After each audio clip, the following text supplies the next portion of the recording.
নমস্কার। বিভিন্ন কারণে আমরা অনেকেই আছি যাদের ঘুম আসে না।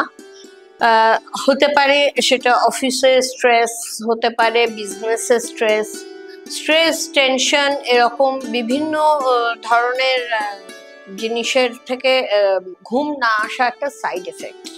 তাছাড়াও এখন যেটা হচ্ছে মোবাইল দেখা, মোবাইলের দিকে তাকিয়ে বসে থাকা, রিলস দেখা, ফেসবুক করা, এইসব করতে গিয়ে অনেকটা রাত জাগা হয়ে যায়। সিরিজ দেখা, এইসব করতে গিয়ে অনেকটা রাত হয়ে যায়। ঠিক যখন ঘুমটা পায় সেই সময় হয়তো আমরা ঘুমোই না, তারপরে ঘুমটা আর আসতে চায় না, গিয়ে ভোরের দিকে ঘুম হচ্ছে। তো এইসব কারণে যাদের অফিস যেতে হয় তাদের তো 10টা অবধি পরে ঘুমোলে চলবে না, তাদেরকে সকালে উঠতে হবে। তার জন্য তারা যেটা করেন সেটা একটা ঘুমের ওষুধ খেয়ে নেন।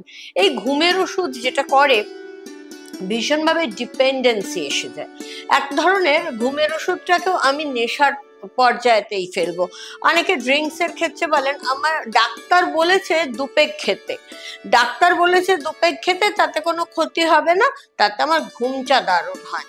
ওটাও যেমন একটা ডিপেন্ডেন্সি এসে গেছে, ওই দুপেগটাও একটা নেশা।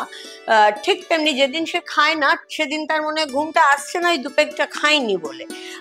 সেটাও যেমন নেশা, তেমনি ঘুমের ওষুধটাও ওরকম একটা নেশায় পরিণত হয়ে যায়, ডিপেন্ডেন্সি এসে যায়। কোনো একদিন যদি ঘুমের ওষুধটা কেউ না খায়, না থাকে বাড়িতে, তাহলে সারা রাত জেগে কাটিয়ে দেয়। সেই ঘুমের ওষুধের জায়গায় কেউ যদি একটা অন্য ওষুধ খাইয়ে দেয়, একটা অ্যান্টাসিড খাইয়ে দিয়ে বললেই তো ঘুমের ওষুধটা দিলাম, মানে এটা অনেক পেশেন্টের ক্ষেত্রে দেখেছি, বলেছি যে ঘুমের ওষুধটা আস্তে আস্তে ছাড়ান, কিন্তু না হলে তো ঘুমোচ্ছে না, তাকে বলা হয়েছে একটা অ্যান্টাসিড নিয়ে খাইয়ে দেবে।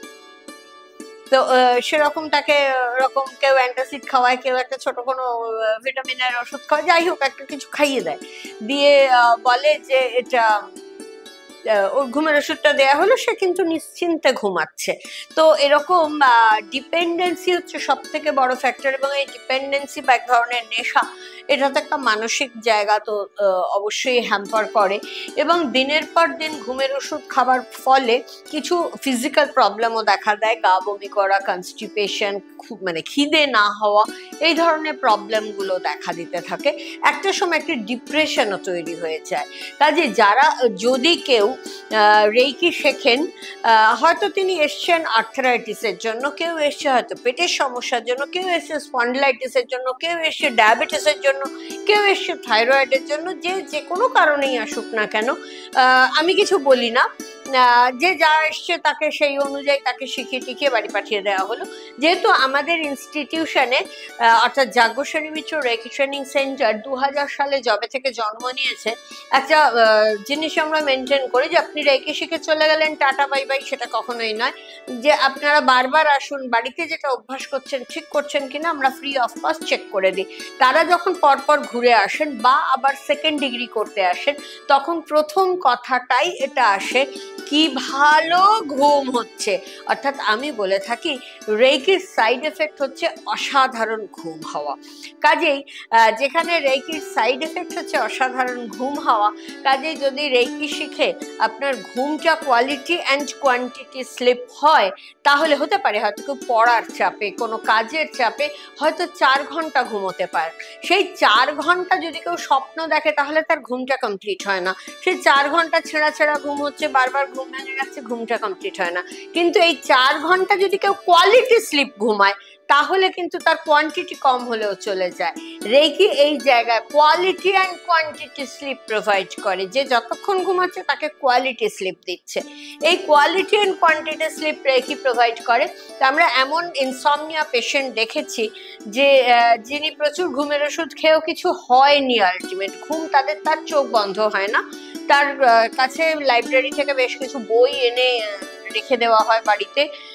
যখন তার হাজবেন্ড এবং মেয়ে ঘুমোতে যান রাতে, হাতের কাউরায় বেশ কটা বই, জল, কিছু স্ন্যাক্স রেখে ঘুমোতে যান, কারণ তারা মনে করেন যে আমরা অপরাধ করছি ঘুমোতে গিয়ে, মা তো এখন ঘুমোবে না, না মার তো ঘুম আসবে না, তো এইভাবে মা একলা জেগে বসে থাকবে।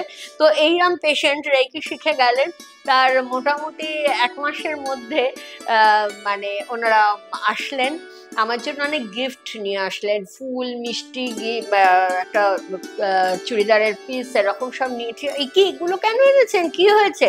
বলছে আপনি জানেন না আমার মা কত ঘুমোচ্ছে। মেয়েটি বলছে, ওনার হাজবেন্ড বলছে সকালে ঘুম থেকে উঠে ব্রাশ করলো, চা খেলো, আবার ঘুমিয়ে পড়লো, আমার অফিস যাবো, এ করবো, মানে ওর এত পেন্ডিং ঘুম সব যেন এখন হচ্ছে। আর ভদ্রমহিলার চোখ মুখ বদলে গেছে, চোখের নিচে কালি নেই, ফ্রেশ লুক একদম।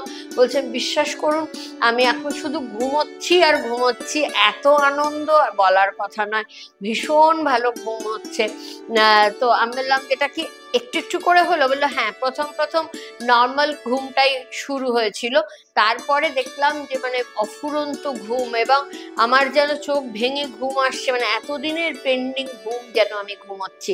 এবং তারপরে উনি যখন সেকেন্ড ডিগ্রি করতে আসলেন তখন মানে উনি ব্যাপারটা ততদিনে সেটেল হয়ে গেছে, তখন নর্মাল করছে, দুপুরে খানিকক্ষণ ঘুমোচ্ছেন, রাতে খানিকক্ষণ, রাতে নর্মাল ঘুম ঘুমোচ্ছেন। তো এইভাবে মানে বহু বছর যিনি ঘুমাননি তিনিও কিন্তু অনায়াসে ঘুমোতে পারছেন। কাজে ঘুমের ওষুধের বদলে যদি রেইকি শেখেন দুদিনের ওয়ার্কশপে, তাহলে আপনার যা রোগ আছে যা রোগ নেই সেটাও সারবে, তার সঙ্গে উপরি পাওনা ঘুম